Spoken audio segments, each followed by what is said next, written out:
right. Hey, everybody. We are live. Good evening. Thanks so much for being here. Give everybody a little bit to come in and get settled. I'm excited tonight to be talking about the Common application. Very exciting. All about the Common app tonight. Welcome.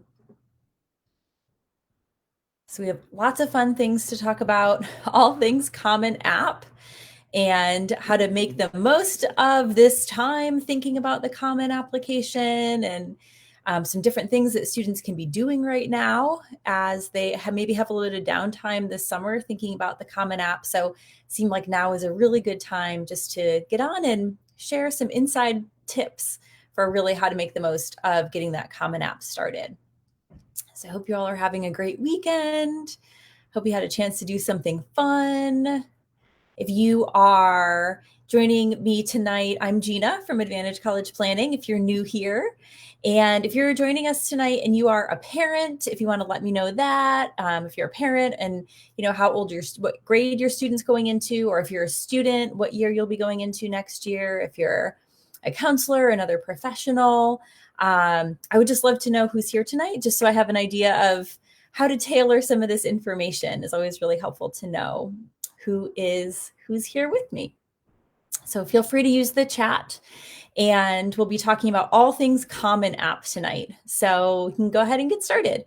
So the Common application, those of you who are familiar with college admissions or have teenagers might have started to hear a lot about the Common App, or maybe if you're an adult, you yourself used it back in the day when you applied to college. So parent of a senior, Betsy, congratulations. Ooh, Missy, senior, wonderful. Oh, this is such an exciting time for you guys. This is going to be great. This will be really helpful for you. Thank you so much for coming. So if you've heard, you may or may not have heard of the Common application.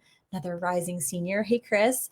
The Common application is a platform that students will use to submit the majority of their applications. At this point, most schools that your students are going to want to apply to probably will be on the Common application. There are some schools that only have their own application or only use, their state's platform, like the University of California system kind of has their own version of their Common application just for their state schools. But for the most part, the Common app is how we refer to it, is pretty much where your student's going to be living for the next few months. So a quick thing to know about the Common App is that right now it is open. So you may have been hearing, oh, the Common App, it opens August 1st. That is true. But here's your first inside scoop, is that the Common App actually is open right now. So if your student is with you, Betsy or Missy or Chris, if they want to go on their computer and open up their screen and go to commonapp.org, they can set up their own account right now and get a little bit of a jump start. The first thing, they'll fill in some of their information, which I'll walk you through in a sec. But the key thing that they'll want to note is that they'll be applying for the fall of 2023. And that's because right now, all of the applications that are still live in the Common application system are 2022 apps, because there may still be some schools who are accepting applications from the fall. Every year, there are students whose plans change or something happens, and they need to apply to a college over the summer. So those 2022 applications are going to stay live in the Common app until 5 o'clock Eastern Standard Time on July 28th. At that time, the Common app will go down. No, you won't be able to access it. They kind of shut everything down. They go in, they pull out all their 2022 applications, and then they upload all the new 2023 apps. And then they go live with the 2023 applications on August 1st. So you're probably wondering, okay, again, like, what are we putting in there? You said all the applications are from 2022. This is the thing. When your student creates their Common application account, first, they're going to put in their email address. So let's start there. Stick with me here. They need to put in their own email address. And the email address that your student uses should be one that they get into the habit of checking every day. I know that most high school students are not keeping up on email. That's just not how they're communicating with their friends. That's not where most of their information is, but that's where colleges are going to reach out to the students. So if I have any students joining me here tonight, this is my plea: create a new habit and just start getting in the habit of checking your email, whichever account that you use to create your Common application. Because for the next year, roughly, that is the form of contact that colleges are going to mostly use to get in touch with students. This is also a good time if your student has an email address that's, maybe your student at one time was a really big fan of the local large public state institution, really big fan, and that is their email address. Maybe now is a good time to change that, because they're probably going to be applying to multiple schools that aren't that school, right? So just take a look at the email address, make sure it's something that's simple, easy, and also appropriate for your college applications. The other thing that the student needs to put in is their phone number. Again, make sure this is the student's phone number. Sometimes they'll put in, parents will fill this out, or parents will put in their phone number. That's not helping anyone in this situation, because this college needs to reach out to your student if they have a question about their application, or they just want to connect and learn more about your student, which could help them in the admissions process. We did a whole thing on demonstrated interest in our last Facebook Live, so you can go back and watch that video if you want to know more about connecting with your admissions reps. But you really do need to use the student's email address, okay? So you put in your name, your phone number, your email address, your address, click submit, and then boom, now you are officially in the Common App. Okay, so this is where you can start to do some of your pre-work. So for those of you who are in the Common application right now, you can see that there are tabs that go across the top with different sections of information. Some of those tabs are going to be college specific. We do not want to go there right now, because any college specific tab, remember, that's this year's application. That one doesn't apply to you. So any information you put in there right now is going to be a waste of your time. Don't go there. The main area where you can focus your attention right now in the Common application is in the center of the 5 tabs. The center one is the Common App tab. That's where you want to go. All of the information that is put in that tab will save, and it will roll over to the new Common application on August 1st. So that's really where you can go ahead and get this jump start. Okay. So let's talk a little bit about the sections. So the first section in that Common App tab is the profile section. This is all of the information about the student. Okay. The student will put in, again, double check their address, best way to contact the student, just general information about the student. Parents, if you're on this, one way that you can help is in the profile section. One of the last areas is going to ask the student about their residency. And if they are a resident of the United States, then they will have a social security number. And a lot of students that I work with don't know their social security numbers off the top of their heads, but it's really beneficial to you for the student to enter it into the Common application, because after the student is admitted to the college, if you have applied for financial aid, that social security number is how the financial aid office finds your student in the system, because admissions and financial aid are 2 different offices that typically use different platforms, but that SSN is what connects them. So if you don't put in the social security number, or if the student puts it in incorrectly, it could just delay you receiving the financial aid package, which everybody's very eager to get that after they get the acceptance. So parents, if you can help with the social security, that would be great. The next section is the family section. And again, any parents on this call, this is where I would really love your help. So again, the first part is about the family. So the student will indicate who they live with, whether that's a parent or a legal guardian, and information about the adults in the home. And so when it gets a little further down, it will the Common App starts to ask students to import information about the parent's educational background, and where they went to college, and did they earn a degree, what year.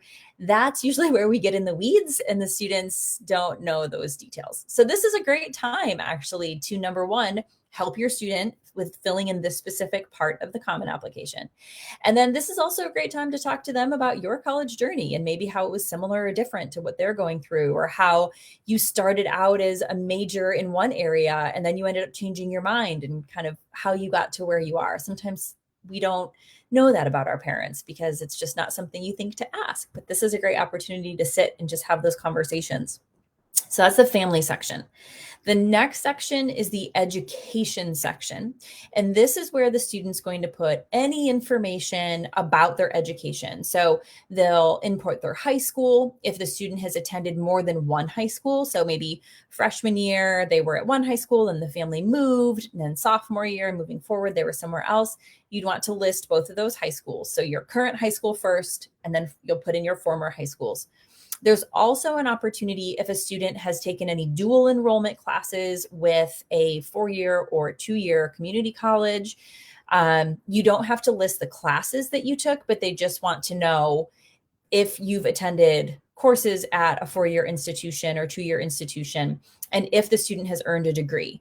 So I have some students who are dually enrolled with high school and community college, and by the time they graduate from high school, they're also going to have an Associate of Arts degree from our local community college. Most of the students I work with are just taking a few classes here and there and won't have that full degree. So that's just a place for you to kind of indicate what the student's status will be. And then I would say stop. That's going to be your pausing point for most students.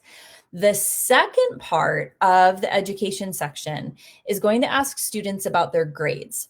And so even if a student has their report card and they kind of know what their grades were on their, for their final report card, I encourage all the students to wait, and in the late summer or early fall, whatever the system is that your individual high school uses, to ask the high school counselor for an unofficial copy of your student's transcript.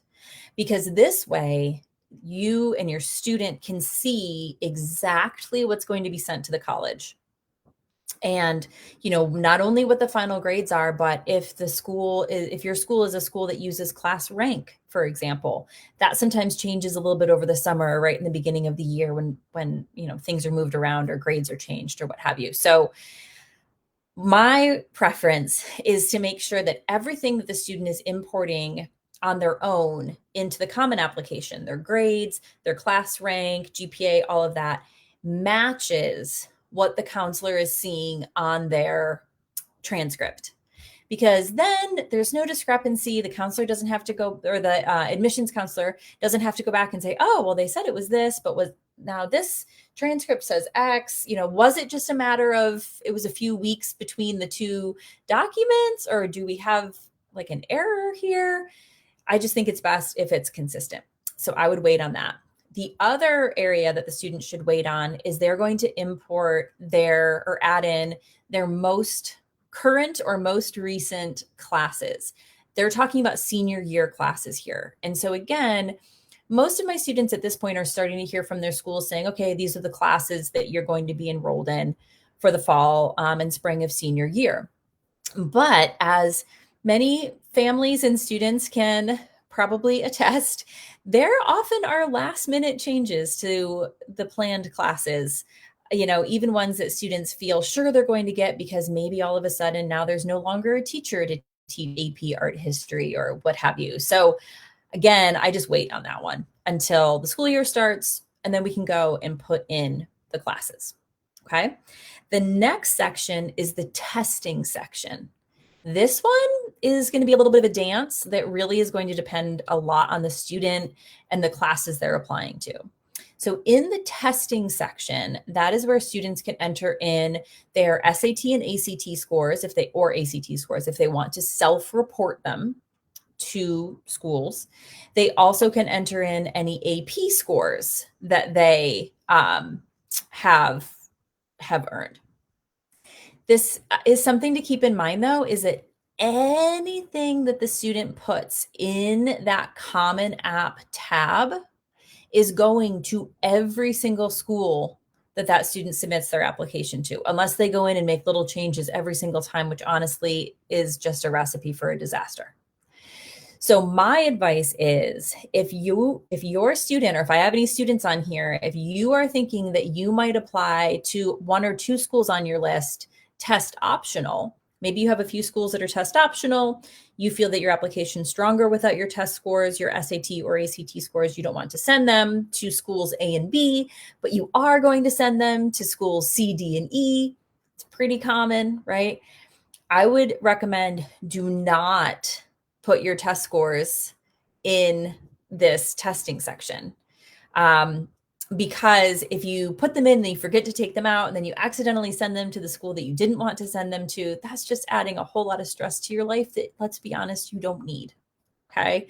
So if you are done testing, if you are super solid with your test scores and your test scores are in the middle 50% or higher range for all of the schools on your list, and you think that they're going to benefit you in the process, then go ahead and put those test scores in. But if you just took the ACT last weekend, or if you're taking the August SAT, or if you have testing in the fall and you're not sure, let's just leave that section blank until we know what's going to happen, so we don't accidentally send something that you don't want to send. You also have the opportunity in here to submit for your AP scores. And so in this section, I recommend to my students that they report any scores where they earned a 4 or a 5. So a 3 is typically considered passing, which is great. And many schools will give you credit, college credit, for a 3. But at this point, we're not trying to get college credit. We're just trying to shine a big old spotlight on the most shiny parts of the application. And 4s and 5s are the most shiny objects. So if you have a 4 or 5, go ahead and report those test scores for your APs. Anything less than that, you don't need to worry about reporting those. So we've had a couple questions come in, so I'll pause for a sec. So the first one is, how do you show demonstrated interest with Common App? Carla, that is a great question. And so that actually, I'm going to get to that. I want you to hold on, because I'm going to get to that when we get to the writing section a little bit and college specific stuff. There is a way that you can do that. And then Missy asked, is it only for 4-year colleges? Great question, Missy. Is the Common App only for 4-year colleges? So there may be some private 2-year colleges that are on the Common application. In our North Carolina community colleges, I don't believe are on the Common App. They have their own applications on their own individual websites that they would use. But if your student is going to a 2-year college, if they're going to do community college right after they graduate from high school, which is a great plan for a lot of students, then when they apply as a transfer student, many colleges have their transfer application also on the Common App. So this still would be something that your student would be able to use. Can parents be added to view Common App? So Harun, unfortunately, no. Parents can't be added to the student's Common App, but you can sit with your student and watch as they do it. But that actually brings up a really good segue. So when it comes to completing the Common App, I have had parents who have said, this is all just busy, kind of low-hanging fruit, busy work. So I'm just going to handle all of this and have my student do the more important stuff like writing the essays. And as a parent myself, and as someone who has worked with adolescents for over 20 years, I completely understand where this very well-intentioned thought is coming from. Completely understand. You're trying to help your kid. This is very easy, simple stuff. It seems like it's filling in some forms. You can handle that. They have a lot going on. We'll divide and conquer. Totally understand that. I would encourage you, though, to let your student do this process. And that's because, again, there might be some sections that maybe you would answer one way and your student would answer something differently. And at the end of the day, this is your student's application. And so they really need to be the ones who are taking ownership. And think about it. Once they get to college, they're going to be the ones who have to fill out all of these kinds of things on their own. So this is actually a really good teaching time if you feel like they don't really know how to navigate this kind of app application or platform. It's a perfect opportunity to sit with them and go through it and say, yeah, I don't know, I didn't do this when I applied to college. Let's work through it together. So I think that's how I would approach that. Okay, so we were at testing. The next section is activities. And so this is where students get to show a little bit about their character. So the top sections, right? So profile, family, education, testing, it's pretty dry. It's a lot of data, right? It's nothing too exciting. Activities is where the students get to start to shine a little bit.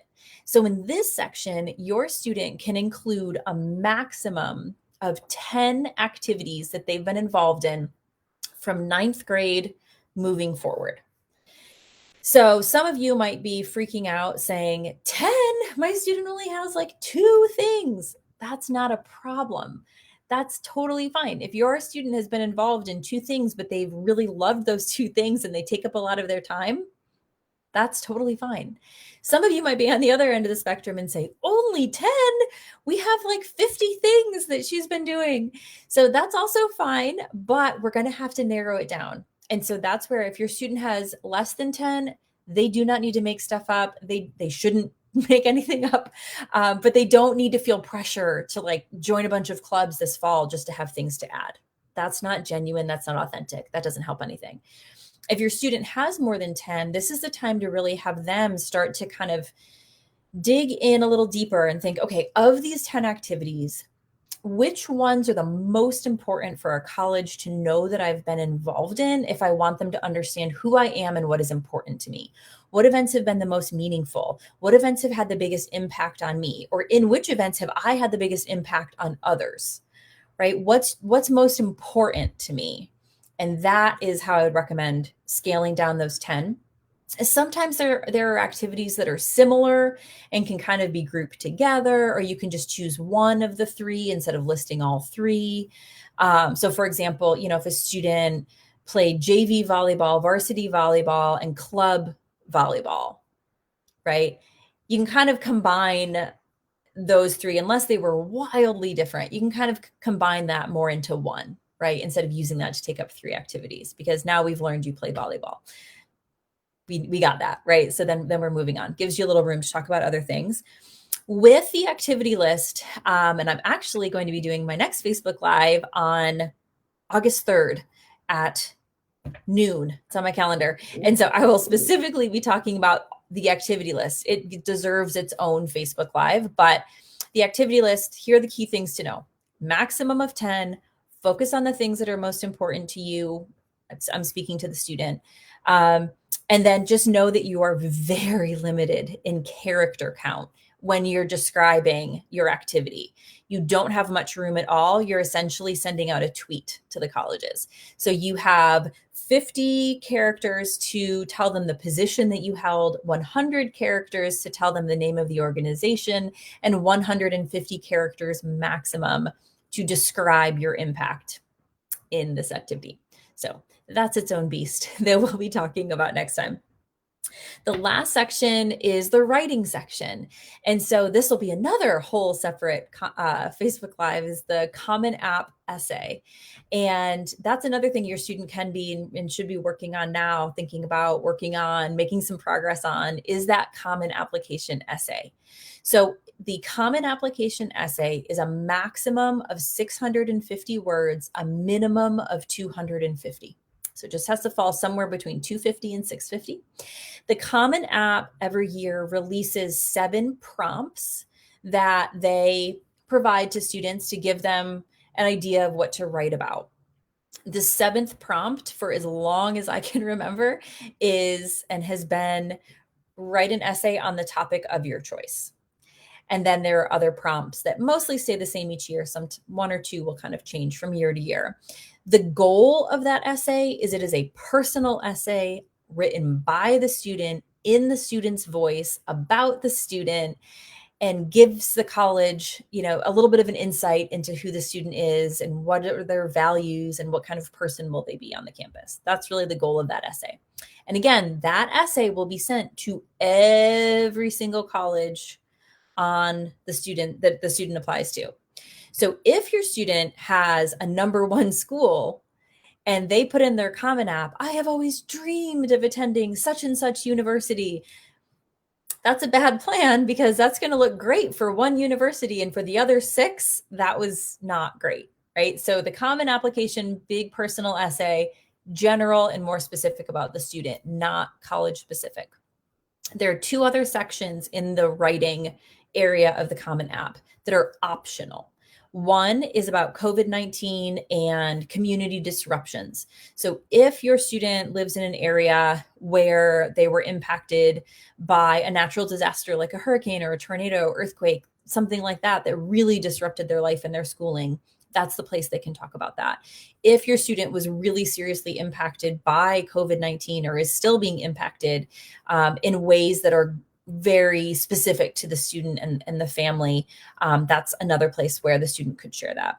And then there is an additional information optional essay where if the student has anything else that they feel like they'd like to share that isn't coming up anywhere else in the application, they can do so in this additional information section. For some students, that might look like providing some context around a really strange outlying low grade.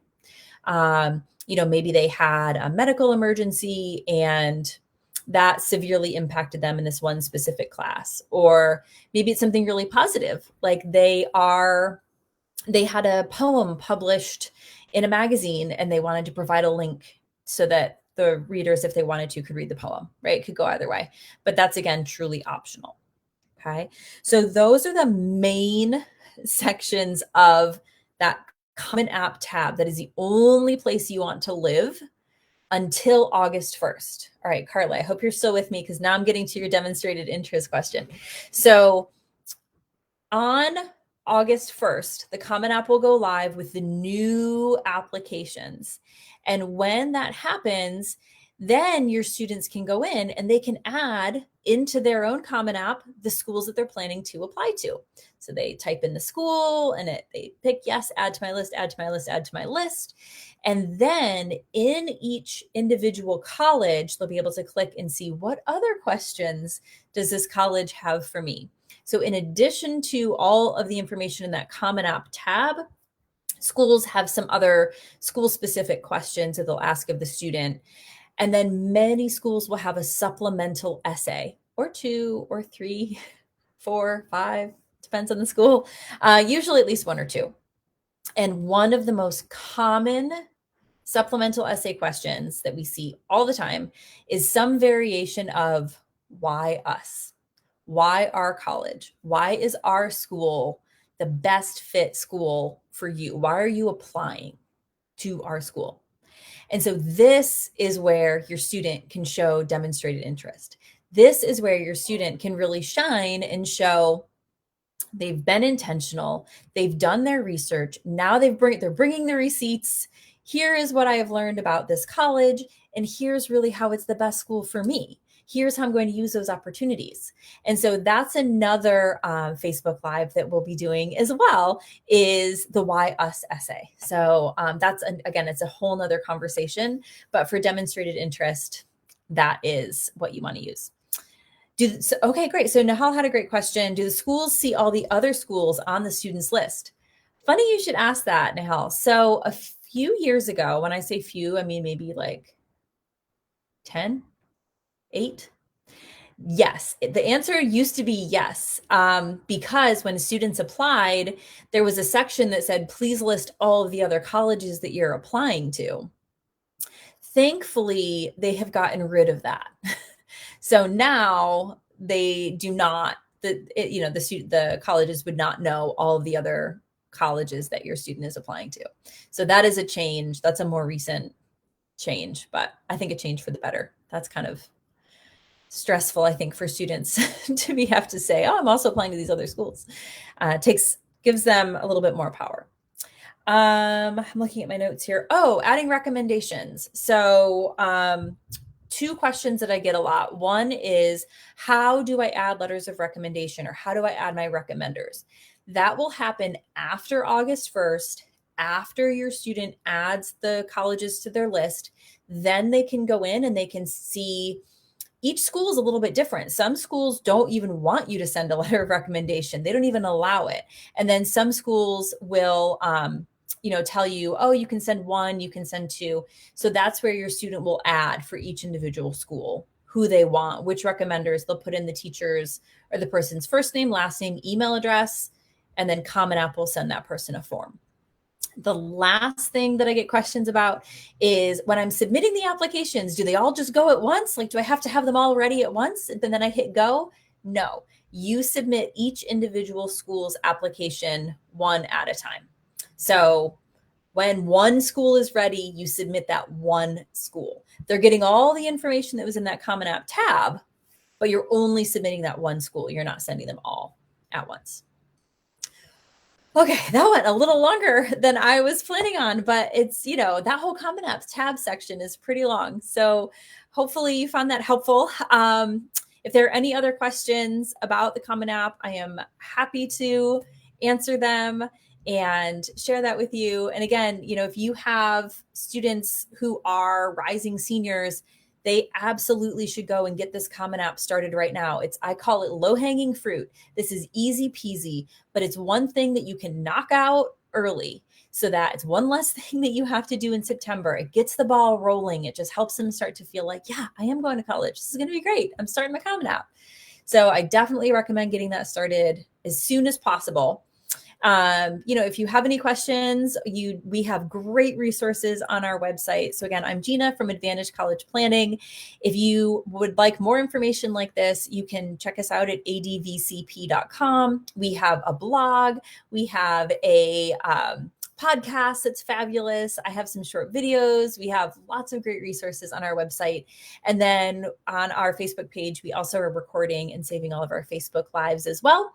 And as I mentioned before, I will be back on August 3rd at noon, and I will be doing a deep dive into that activity list. So thank you so much for joining me on your Sunday evening. I hope you all have a great night and a wonderful week, and we'll see you on the 3rd. Thanks so much. Bye.